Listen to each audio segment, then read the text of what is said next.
bersama Calonto.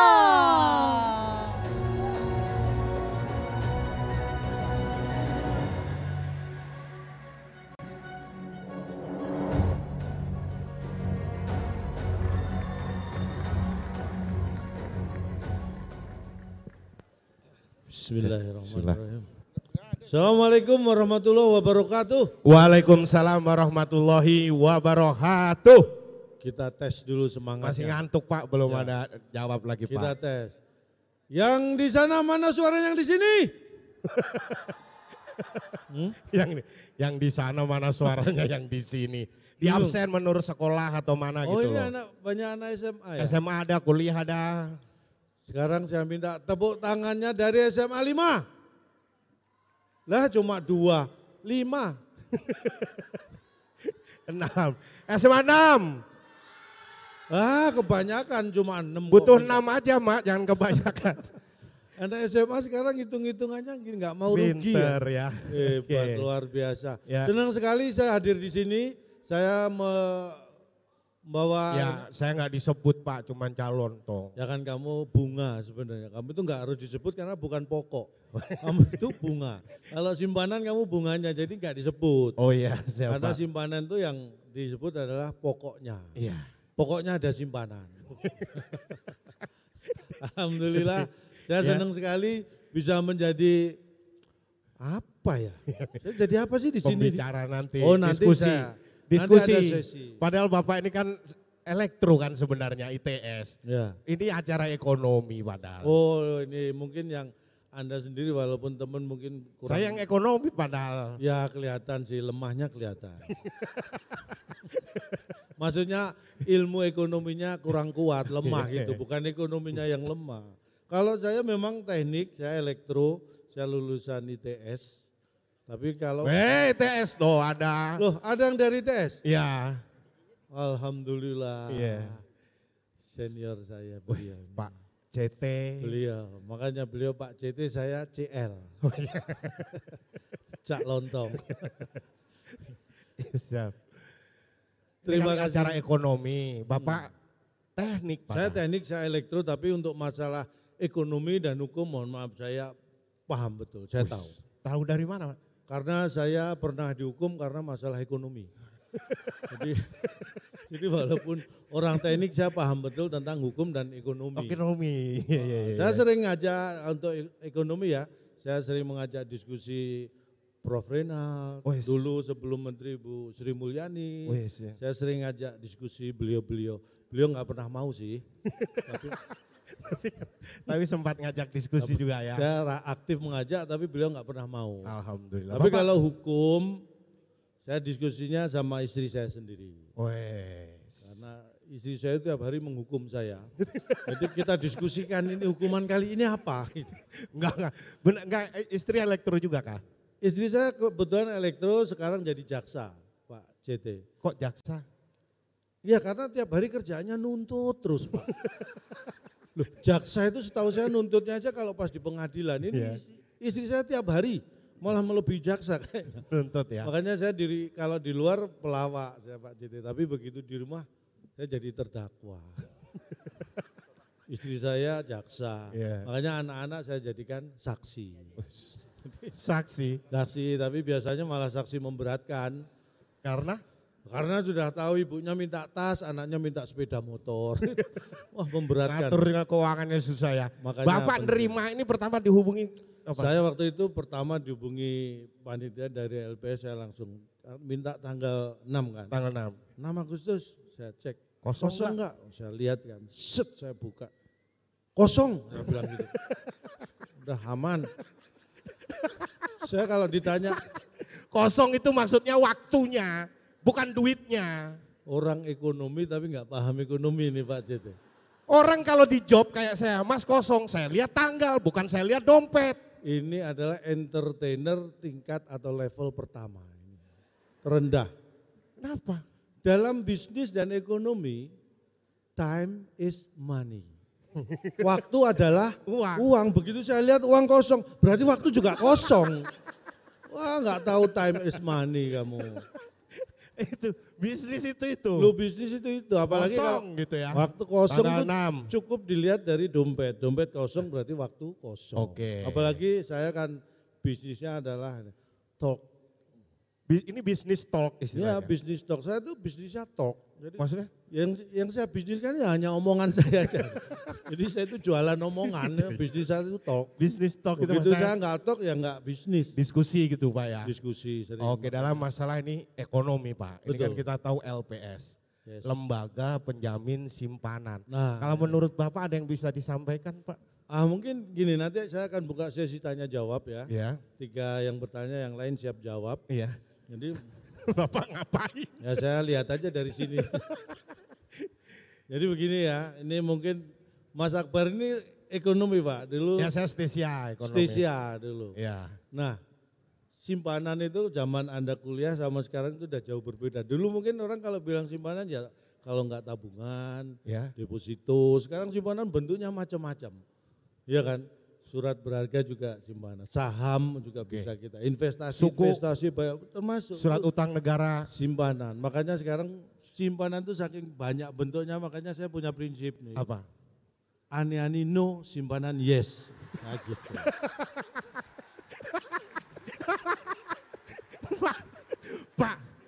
Pak maksudnya contohnya kan maksudnya bukan itu, simpanannya bukan itu. Maksudnya kayak logam. Ini suka gosip semua. Paham ya langsung Kan ya. ada yang punya prinsip gitu kan ada kan. Ani-ani no, simpanan yes. Kayaknya punya prinsip tapi kayak nggak punya harga diri gitu kan. Maksudnya itu bukan itu, simpanan ya kalau yang ibu-ibu biasa yang paling sering tuh kayak logam mulia. Ya. LM. Nah itu kan yang ngomong juga LM itu yang Apa? gitu. Ani-ani no, simpanan yes itu yang ngomong LM. Apa? Tahu semua pasti ya. Jangan disebut namanya. Kita ini Bapak malah dijelaskan Lisa Mariana. Pak Jangan. Pak CT malah dijelaskan. Saya malah sebut kenceng. Oke. Tapi memang itu ya Pak Nah, ya. makanya investasi sekarang yang kita utamakan, yang penting itu memang investasi istilahnya leher ke atas. Oke. Hmm. Ada istilahnya kalau kita teman-teman semuanya di dunia digital sering influencer investasi leher ke atas. Betul. Salah satunya adalah literasi digital, Ya. membaca buku, Ya, kursus, coding benar. dan lain sebagainya. Itu investasi leher ke atas. Dan itu istri saya sudah mengawali sejak dulu investasi leher ke atas. Apa Pak? Kalung, anting-anting, wig. Banyak sekali istri saya nyimpen kalung, anting-anting. Ini wig leher gitu. ke- bukan, leher ke Pak. atas. Investasi leher ke atas itu Isi maksudnya kepala istilahnya gitu. literasi. Yes. Karena menurut survei literasi digital keuangan di Indonesia itu masih sekitar 68%. Ya, Itu mas 68 62 lah sekian. sekitar itu. Mas, kenapa menurut Bapak literasi di Indonesia itu masih agak rendah? Ini saya akan menjelaskan Iya. tentang kenapa literasi dalam hal apapun ya, literasi di Indonesia itu dianggap masih kurang. Apa? Karena Ya. tidak dibudayakan sejak kecil. Maksudnya? Anak-anak kita, bayi-bayi kita itu sejak kecil Ya. aslinya nggak pernah diliteri. Jadi literasi itu jadi kurang. Coba kalau mulai kecil, ASI itu ukurannya diliteri berapa liter, itu akan literasi akan terbina sejak usia dini. Bukan. Membaca dah, udah nggak usah pakai istilah aneh. Membaca, budaya membaca. Itu lebih rendah lagi, budaya membaca di Indonesia itu lebih rendah lagi. Walaupun saya ini membudayakan sejak kecil karena bapak Baca saya, buku. saya itu bukan pamer, nanti dikira sombong Pak gitu ya. Saya itu dulu Pak sekolah, SD, SMP, temen bolos, saya baca. Baca apa? Teman-teman saya bolos, saya baca. Baca apa? Loh, baca situasi, kalau aman ikut bolos. Baca dulu, pentingnya literasi, membaca. Bukan, berarti Bapak ikut bolos, bukan membaca. Saya ikut bolos setelah membaca. Membaca situasi aman. Karena pernah ya, saya ikut bolos tanpa diawali dengan membaca. Fatal. Apa? Pernah waktu itu janjian, besok jam 7 kita bolos. Biasanya dulu Pak, kalau bolos itu kita lompat pagar Pak, sekolah itu. Lompat ke pagar. Nah, hari itu saya bolos tanpa diawali dengan membaca. Saya main lompat aja, set. Ternyata saya malah masuk. Tadinya saya udah di luar, Pak. Begitu lompat, saya malah masuk. Mau bolos malah jadi murid teladan saya. Itu pentingnya. Tanpa membaca situasi akhirnya malah pentingnya salah. Membaca. Pentingnya membaca. Dan pesen Bapak, orang tua saya, terutama Bapak saya. Kamu harus gemar atau hobi membaca sejak kecil. Perbanyak beli buku. Dulu belum zaman digital. Digital belum ada, digital belum ada. Beli buku. Banyak. Karena dengan membeli banyak buku, kamu pertama akan kaya ilmu. Ya. Yang kedua, kamu akan kaya beneran, kayak Pak JT, kaya beneran. Kenapa? Karena dengan punya banyak buku, berarti kita punya banyak halaman. Oh iya. Nah, bisa jadi tuan tanah, halamannya banyak, tinggal di sertifikat, wah kaya kita. Iya. Benar. Punya banyak halaman ya. Prinsipnya begitu, Oke. makanya membaca penting walaupun orang tua saya sederhana secara pendidikan. Tapi semangat orang tua saya, anaknya harus pinter, itu yang saya sangat salut. Jadi bapak saya itu, boleh tepuk tangan buat almarhum bapak saya itu lulus hanya SD. Jadi mungkin pendidikan itu tidak menjamin kamu sukses, tapi memperbesar peluang kamu akan sukses. Ya, karena semua akan kembali kepada masing-masing ya. Jadi saya itu dulu alhamdulillah bisa dikuliahkan orang tua, walaupun saya tahu betul perjuangan beliau. Untuk membiayai saya kuliah aja harus, mohon maaf nih, harus ngutang Pak, kredit, harus cari utangan, pinjaman untuk bisa membiayai saya kuliah. Saya kuliah di ITS, makanya saya bertekad membantu orang tua, saya pengen cepet-cepet lulus gitu. Yeah. Makanya alhamdulillah orang tua saya itu hanya sampai semester 3 itu harus cari utangan untuk biaya kuliah, karena sejak semester 4 Bapak Ibu saya nggak perlu utang lagi untuk biaya kuliah saya. Karena sejak semester 4 saya sudah bisa utang sendiri. Jadi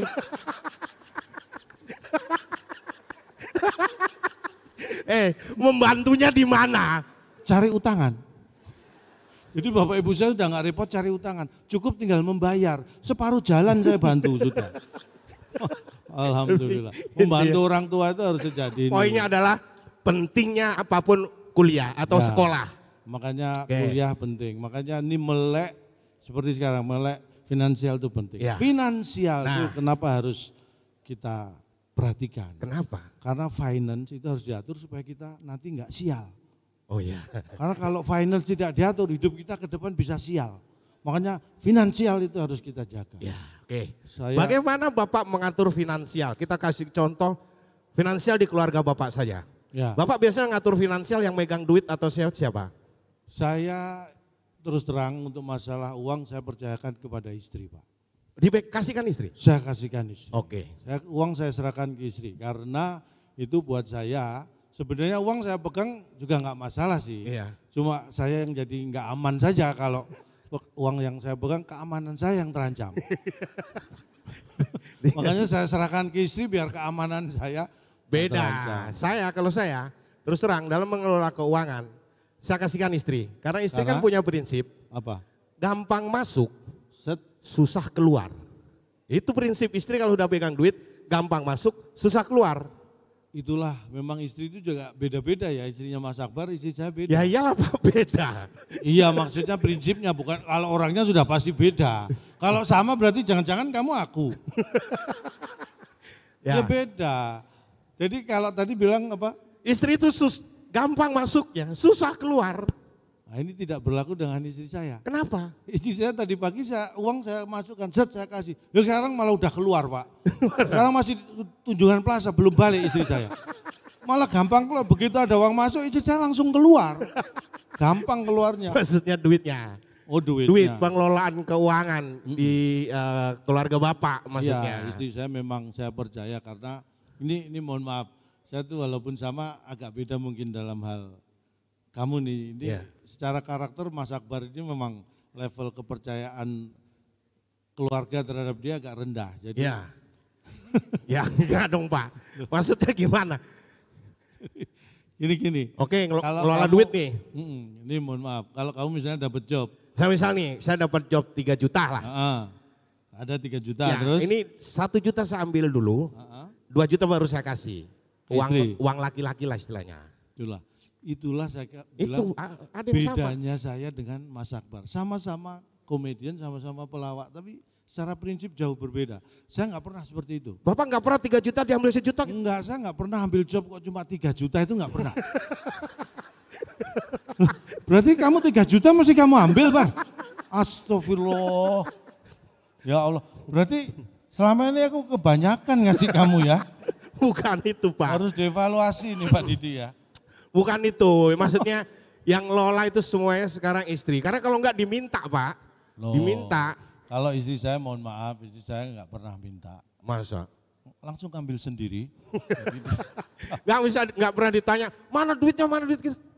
Proses hidup itu ada seperti itu. Tapi sekarang ini mohon maaf, dulu saya kira-kira, saya menikah sudah 28 tahun. Oke. Mungkin 25 tahun ke sana, 20 tahun awal pernikahan, 15 tahun itu seperti itu. Uang belum ada tapi ribetnya lebih luar biasa. Dulu awal saya entertain gini, menikah awal-awal itu. Kalau pulang, ini mohon maaf ya, pulang nggak telat saja itu diinterogasi. Begitu pulang malam, set, dari mana? Oh iya. Itu kalau nggak telat. Semua gitu. Telat sedikit beda nadanya. Dari mana? Wah, agak itu telat sedikit. Yeah. Telatnya lebih lama, lebih panjang, lebih kencang. Dari mana? Dari warung depan, tetangga saya yang jawab. Saking kencengnya suara istri saya, sampai dikira nanyain tetangga gitu. Dari warung depan, Pak mohon maaf saya yang ditanya Pak. Itu dulu. Iya. Itu makanya kalau sekarang ya alhamdulillah ekonomi sudah membaik. Iya. Sudah nggak pernah ada lagi pertanyaan gitu. Pulang jam berapapun nggak pernah ada dari mana? Dari mana nggak ada. Mana? Ini pertanyaan udah beda. Sudah bukan dari mana tapi langsung mana. Jadi saya merindukan kata-kata dari. Ternyata lebih enak pertanyaan itu dari mana daripada cuma mana. Iya. Karena kalau dari mana saya bisa jawab dengan cerita. Iya. Bla bla bla, ngarang pun nggak apa-apa. Paling ujungnya setelah itu sama siapa? Ngarang cerita lagi gitu. Tapi kalau sekarang mana? Harus action Pak. Nggak bisa ngarang cerita kan. Okay. Sudah dikasih sama yang kemarin, lah action lagi. Itulah makanya ekonomi membaik itu bagi kita itu kadang-kadang membuat hidup itu menjadi lebih ribet ya. Lebih indah. Baik, dan sekarang dunia sudah berkembang Pak. Betul. Dulu kita ada namanya literasi membaca buku, sekarang ada literasi digital. Dan termasuk digital, betul. Literasi keuangan pun sekarang juga berubah menjadi digital. Karena banyak investasi yang kita lakukan dengan digital. Sebelum bicara investasi, saya pelawak, saya mengikuti era. Dulu dan sekarang beda. Saya hadir di sini karena digital Pak jadi. Karena digital, karena begitu antara LPS, kemudian CNBC dengan manajemen secara sudah cocok, nah saya hadir. Digital adalah segalanya. Begitu oke, ya saya hadir aman. Maksudnya transformasi Pak? Iya, nah itulah ketika digital kita itu pasti ada era transformasi. Sama, begitu sudah ditransfer saya dikasih informasi, sudah ditransfer Kak gitu. Itu transformasi, makanya terjadilah transisi. Karena ada transferan, nah kantong saya terisi. Itu karena pentingnya bagaimana digital. Ya, nah dalam ini digital, anak-anak muda ini penting. Tadi disampaikan dalam diskusi juga digital memang pisau bermata dua. Yes. Oke, secara kecepatan, kemudian secara kepraktisan oke. Tapi secara security, keamanan penting banget. Sekarang aja saking mudahnya transaksi digital Pak. Pamer. Bukan, kemudahan perbedaan transaksi digital, investasi itu handphone, semua di handphone. Ya. Bayar aja nih Pak ya. Belanja? Bayar aja sekarang misal di Transmart gitu ya, bayar Pak. Paling cukup gini aja Pak, handphone diminta cukup bayar pakai titit, beres Pak. Loh, sekarang praktis. Iya, tapi mohon maaf di depan-depan ini bapak-bapak. Kenapa?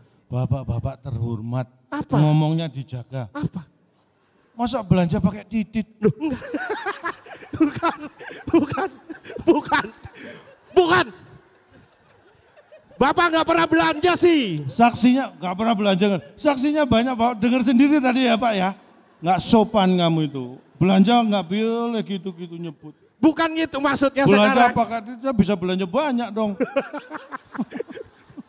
Maksudnya Pak, saking praktisnya dunia digital, duit kita itu tergantung handphone. Iya. Kita belanja cukup gini ditunjukkan, di-scan. Tit. Sekarang dikasih jeda. Tadi enggak, saya kaget. Hah, bisa pakai titit belanja. Oh bikin kaget aja kamu. Enggak, era digital itu penting. Makanya orang itu alat bisa sama, tapi kualitas orang itu yang berbeda-beda. Ini sama-sama pelawak Pak Noh, sama-sama punya handphone. Kita adu sekarang, kualitas kita tes. Apa? Kamu bangun tidur pertama kali yang kamu cari apa? Zaman sekarang ya? Iya. Ya handphone Pak. Loh, kan ngecek Iya. notifikasi.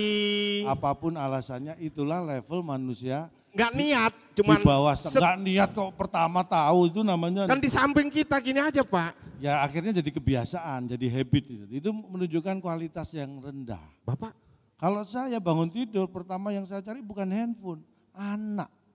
anak. Anak yang saya cari. Wah, Karena handphone saya dibawa anak. Ini kan sama. loh, Sama. sama gimana orang jelas-jelas saya nyari anak, kamu nyari handphone kok. Bapak fokusnya kan nyari handphone. Loh enggak, saya nyari anak, anak ketemu handphone pasti ketemu. Tapi anak yang nomor satu, beda kualitas. Beda kualitas. Loh. Apalagi dah Karakter ini mohon maaf, ini masalah duit, masalah keuangan, ini karakter. literasi, keuangan. Karakter itu penting. Uang sama-sama uang, mengelola uang sama-sama manusia. Karakternya berbeda, hasilnya juga beda. Iya, karena sekarang juga banyak penipuan-penipuan. Contoh aja. Apa? Misalnya seorang Mas Akbar jalan, Ya, jalannya sepi nggak ada orang. lo nggak ada saya dong. Loh, kamu orang? Maksudnya, lah katanya nggak ada orang. Maksudnya itu nggak ada orang selain kamu. Oke. Di situ.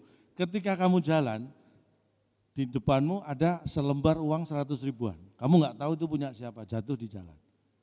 Kamu ambil atau tidak? Saya ambil. Tapi enggak. Ya, logika orang pasti diambil. Tapi bukan buat saya.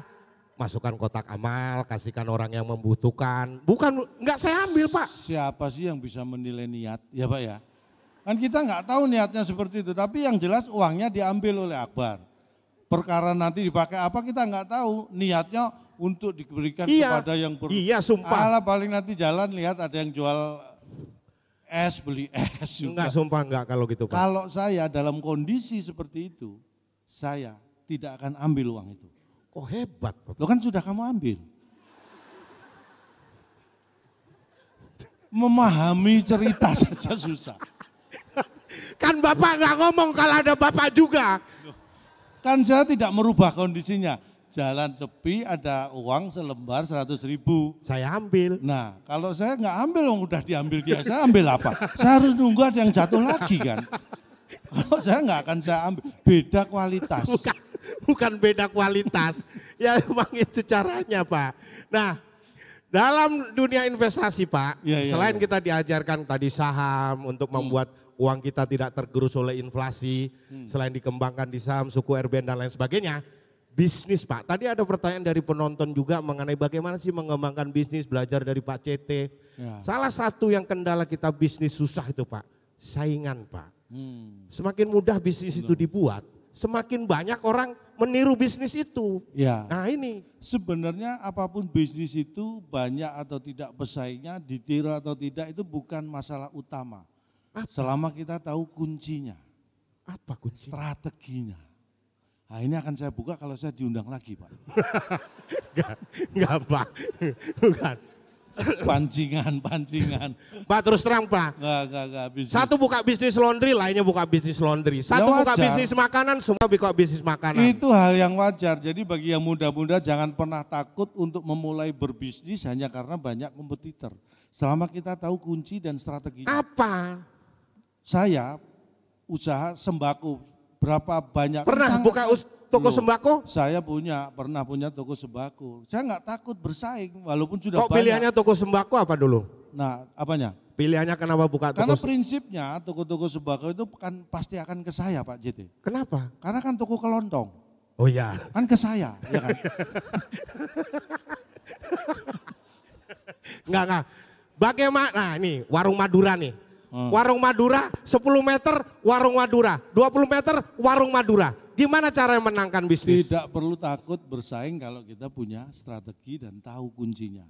Kunci semua bisnis yang paling utama adalah masalah timing, Wis. waktu. Ketika saya punya usaha toko sembako, walaupun banyak saingan, saya nggak takut karena saya punya timing yang menurut saya di pas. Prinsipnya begini, yang saya pakai, saya tutup saat toko lain buka. Kapan saya buka? Saat toko lain tutup. Timing itu harus dipilih. Saingan ya? Iya, timingnya tapi harus pas ya. Saya tutup saat toko lain buka, itu adalah berefek langsung mengurangi kompetitor. Timingnya adalah ya kira-kira jam 9 pagi gitu. Jadi saya tutup saat toko lain buka. Saya jam 9 pagi jalan, ada toko lain buka, saya tutup. Ada toko lain buka, saya tutup. Kompetitor saya berkurang karena tokonya saya tutup. Oke. Timingnya jam 9 pagi. Nah itu mengurangi kompetitor. Tapi untuk meningkatkan pendapatan dipakai strategi yang terbalik tadi. Apa? Saya buka saat toko lain tutup. Timingnya bukan jam 9 pagi tapi ya sekitar jam 1, jam 2 malam. Gimana? Saya jalan, ada toko lain buka, saya toko lain tutup, saya buka. Pakai linggis, pakai kunci gitu. Saya dapat kulkas, dapat TV gitu. Pendapatan langsung meningkat. Timingnya harus tepat jam 1 malam. Kalau kita lakukan buka saat toko lain tutup jam 9 pagi, niscaya akan dikeroyok massa. Tapi benar timing ya Pak ya, bagaimana mengamati, nggak maksudnya gini, gimana yang ngomong sama Pak? Ya gini aja ngomong. Udah ngomong dari gini. Tadi kok gimana ngomong? Gimana caranya bisa menjual? Udah. Nah, saya terus terang punya bakat urusan sales ini, marketing dan sales itu saya merasa punya bakat itu sejak SMP. Karena saya kelas 1 SMP itu saya ingat betul, saya berhasil menjual sepeda motor orang tua tanpa bantuan mereka. itu motor kan punya bapak, makanya ngapain motor, ini mohon maaf, ini harus saya luruskan, ini kebangetan. Motor punya bapak kata Pak. Motor itu kan produksi pabrik ya. Iya. Terus bapaknya yang mana? Motor kok punya bapak, motor nggak punya bapak. Motor itu produksi pabrik. Susah ngomong sama bapak emang ya. Makanya saya jarang ngomong sama saya sendiri. Karena tahu kalau bakalan susah. Jadi gitu, bakat salesnya. Banyak orang yang berpikir sangat konvensional. Apa? Ini contoh sederhana saya tes lagi nih. Ya. Kalau kamu sebagai seorang sales, apa yang ada dalam pikiran seorang apa? Menjual sebanyak-banyaknya. Saya ditarget nih jualan, misal jualan apalah, jualan asuransi lah. Saya ditarget jualan 1 bulan 5 nasabah. Ya saya gimana caranya? Kalau kadang bonus saya kurangin, saya kasihkan, yang penting saya bisa jualan. Yang ada pikirannya adalah jualan, terjual. Iya. Konvensional. Orang sales Pak saya. Iya, tapi itu sales dengan pola pikir yang konvensional. Terjual, jualan. Itu konvensional banget. Saya pernah lakukan itu dan nggak maksimal hasilnya. Terus? Kalau saya secara prinsip, saya kalau jadi sales, dalam pikiran saya adalah jangan sampai terjual. Jangan sampai terjual. Justru itu yang saya pegang. Pak CT aja nggak pernah punya prinsip kayak gitu Pak. Makanya beliau sukses.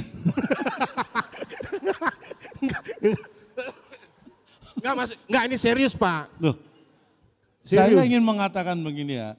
Kita harus berpikir out of the box. Kalau kita ingin menjadi hebat, jangan berpikir yang biasa, lakukan hal yang luar biasa. Jadi sales jangan cuma berpikir terjual, jualan. Kalau saya enggak, jangan sampai terjual. Tapi point of view-nya kita rubah dulu.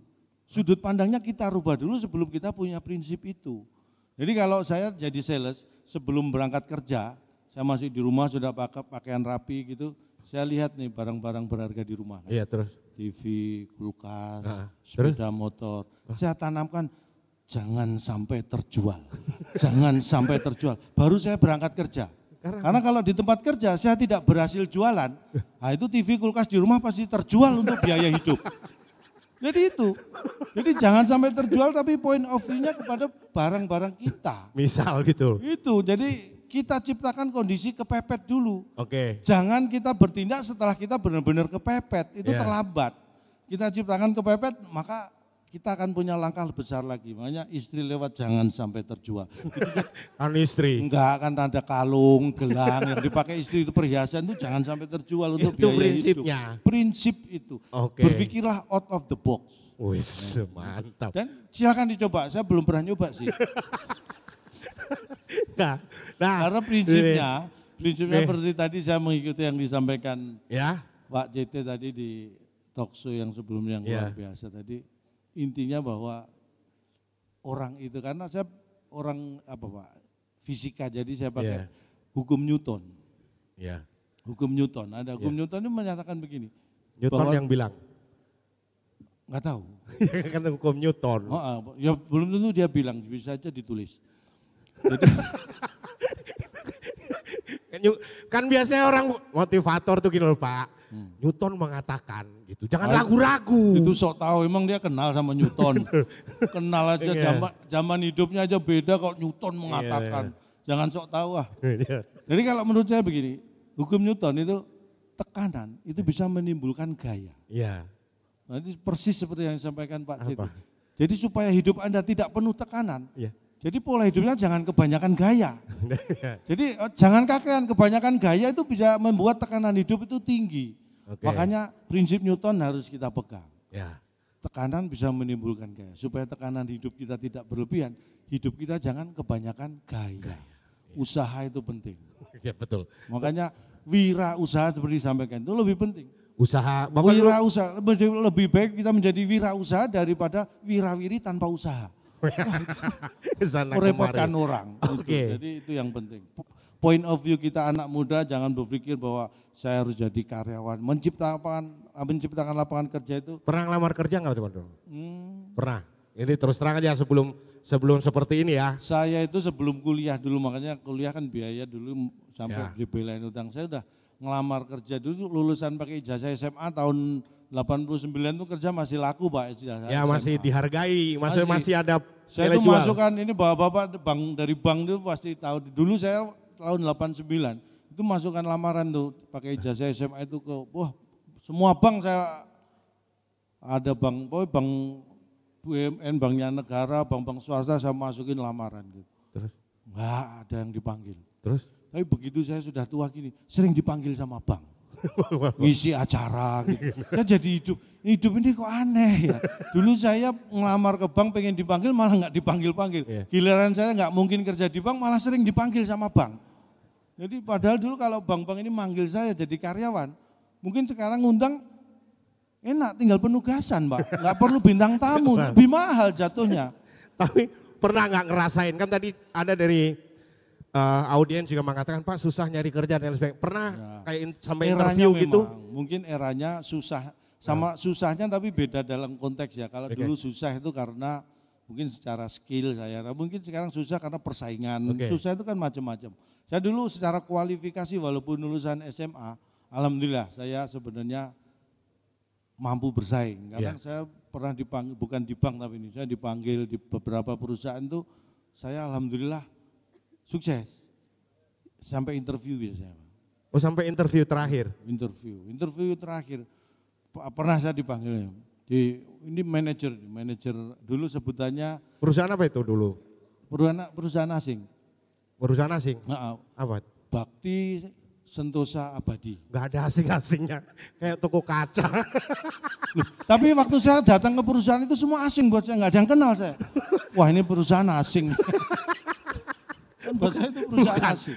Perusahaan asing itu kayak dulu Chevron, Exxon. Itu perusahaan luar negeri bukan asing. Iya, udah sampai wawancara? Sampai wawancara, tahap terakhir sudah tes segala macam yang tulis segala macam sudah lewat interview. Terus? Ini manajer waktu itu pernah salah satu, tell me about your family in English. Terus Bapak jawab apa? Saya jawab, oh I don't have family in English. Oh, jadi saya nggak harus cerita kan, all my family in Indonesia. Maksudnya dalam bahasa Inggris ceritain keluarga Bapak gitu loh. Bisa kasih tahu ya Bapak-bapak, Ibu, adik-adik ya. Cerita orang lain jatuhnya gosip itu dosa. Iya terus? Ceritanya pakai bahasa Indonesia aja dosa. Ini malah ceritanya pakai bahasa Inggris, dosanya lebih tinggi. Jangan nyeritain lah gitu.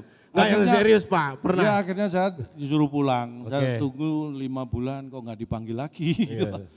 Akhirnya ada panggilan di perusahaan lain, ternyata bahasa Inggris saya, makanya saya perbanyak bahasa Inggris. Wah begitu, ini sensitif nih. Gaji berapa yang kamu? Ya terakhir tuh biasanya. Ya waduh saya belum punya pengalaman kerja kan bingung perusahaan ini standar gajinya seberapa.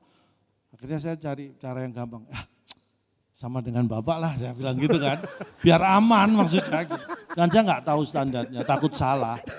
Kan dia HRD, manajer HRD. Iya. Terus bapak disamain dengan bapak. Ya kan saya takut salah, kalau gitu kan aman. Kalau sama kan alhamdulillah ya Pak ya.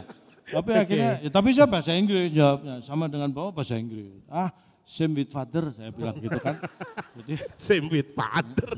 Jadi Sama dengan bapak. saya disuruh pulang juga, alhamdulillah suruh pulang, nggak dipanggil lagi. Ya iyalah. Tapi saya itu orang yang apapun kondisinya, saya selalu percaya dengan kemampuan saya sendiri. Oke. Saya nggak pernah memanfaatkan kenalan orang dalam, Ya itu. saudara gitu, nggak pernah. Nggak pernah. Saya tuh pernah ngelamar di perusahaan waktu itu ya. Saya tahu betul saudara saya itu di perusahaan itu. Saya nggak pernah minta tolong saudara saya, nggak pernah. Saya ngelamar sendiri aja. Hebat ya. Ya iya, saya waktu ngelamar tuh antri kan. Iya. Saya lihat saudara urutan paling depan adalah saudara saya. Wah, saya di belakang antrinya. Saya nggak memanfaatkan dia. Kan dia juga ngelamar. Iya, tapi ya kan saya bilang saudara saya. Lah dia juga ngelamar. Ya kan saya memang cerita saudara saya. Ada di situ. Lah iya ada di situ kan. Ya kan bapak nggak cerita kalau ngelamar. Loh kan memang ada di situ, saya nggak cerita kalau dia kerja, memang dia juga lagi ngelamar. Saya nggak memanfaatkan. Dari terakhir ini Pak, sebelum nanti ada talk show. Salah satu banyak hal yang tidak dilupakan oleh orang adalah investasi, semua masalah duit, kesehatan. Kesehatan itu adalah investasi, maka ada satu, di sini juga termasuk asuransi, kita sisihkan sebagian dana untuk asuransi, itu adalah kesehatan. Kalau menurut Bapak pentingnya gimana Pak? Nih, kesehatan itu yang utama. Ya. Karena prinsipnya, kenapa saya sebut kesehatan utama? Apalah artinya uang? Oke. Kalau kita tidak pegang. Iya dong. Jadi itulah yang saya ambil, pentingnya kesehatan juga itu. Bukan, maksudnya gini, berapapun duit yang kita investasikan, tapi kalau kita tidak investasi di kesehatan, habis semua di sini Pak. Itu, nah itu gimana ini Pak? Ini yang merasakan. Orang yang sudah mulai sakit-sakitan itu merasakan pentingnya investasi kesehatan. Gimana? Makanya kesehatan itu penting, menjaga kesehatan. Saya ini mohon maaf, saya usia 55, tapi karena saya menjaga ya terlihat seperti 54 ya kan. Iya. Jadi setahun aja ya. Setahun doang bedanya ya. ini orang menyepelekan waktu ini. Setahun itu lama loh. Cepet lah. Kita coba mulai sekarang kita duduk di sini selama setahun. Ayo pasti sangat terasa lama setahun. Setahun kok pendek gimana sembarang. Iya deh. Nah itu makanya pemahaman tentang kesehatan itu harus tahu betul. Karena pernah ada pengalaman atau gimana? Loh ini mohon maaf, istri saya itu kan saya itu dulu karena saking nggak percayanya atau tidak mengandalkan orang lain itu saya prestasi itu saya raih sejak kecil. Jadi apapun dulu saya punya alat-alat bukan rumah tangga, kan di rumah punya handphone pertama kali termasuk dulu juara 1 lomba lari saya. Dapat handphone. Saingannya orang kampung, polisi sama pemilik handphone itu. Saya lari juara 1. Bapak maling itu. Untung saya begitu nyopet, sedapat saya larinya untung juara 1. Kalau enggak juara 1 saya akan ketangkep. Bisa dibakar saya. Artinya apa? Untuk hal yang negatif saja kita butuh prestasi. Apalagi untuk hal positif, prestasi itu harus diutamakan. Pentingnya prestasi. Makanya, nah, boleh tepuk tangan. Prestasi itu penting. Jadi, Bar, aku nanti masih jadi narasumber loh, Bar. Oh iya, kamu udah, ajak ngomong aja lama. Waktunya sudah habis. Time's up. Loh waktunya ditambah, time's up. Bukan, waktu selesai. Bukan waktunya selesai. Bukan waktunya dinaikkan. Bukan Pak. Jadi mungkin nanti akan saya share ketika nanti ada dialog lagi, talk show ya. Jadi mungkin mudah-mudahan apa yang saya sampaikan ini kurang bermanfaat, terutama bagi ada manfaatnya dong. Ya prinsipnya saya berharap kurang karena sesuatu yang kurang pasti pengen nambah. Iya. Itu Pak Cete ya. Jadi kalau LPS kemudian CNBC ada acara, nah ngundang saya karena merasa kurang. Nah, itu saya berharap seperti pokoknya motonya sekali lagi apa? Ani-ani no, simpanan yes. Itu. Kenapa ditepokin? Ini masih terbayang yang ngomong bukan saya ya. Iya. Tapi nggak apa-apa. Asal semua itu kita berpikir positif, insya Allah hasilnya juga akan baik. Amin. Ya. Mungkin hanya ini yang kami sampaikan, kalau ada yang salah mohon dianggap benar. Ya. Karena tak ada Gading yang tak retak, kami berdua juga mohon maaf atas keretakan keluarga Gading dengan Gisel sehingga tidak bisa.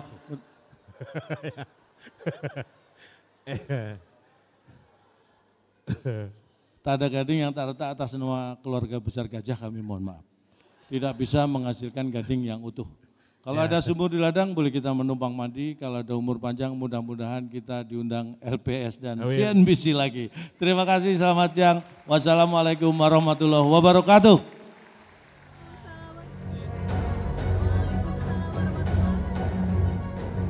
Waalaikumsalam warahmatullahi wabarakatuh. Terima kasih calon. Terima kasih Lucu banyak. banget. Sekali lagi kita berikan tepuk tangan dong untuk calon